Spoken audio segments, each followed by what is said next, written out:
Kakain na po tayo ng sinigang na hipon. Ayan, magkakamay po ako kasi masarap po ang hipon pagbabalat. Ayan. Ayan, kain po tayo.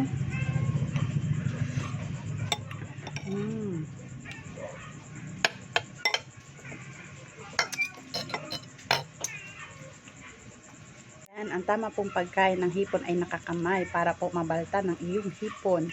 Ayan, mabalta niyo yung hipon na nagpapasarap at nagpapalasa sa ating kakainin na sigang na hipon. Ganyan.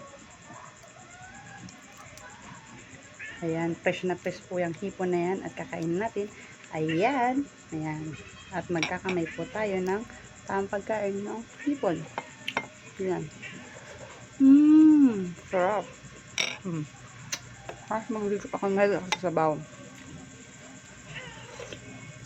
Ang sarap talaga.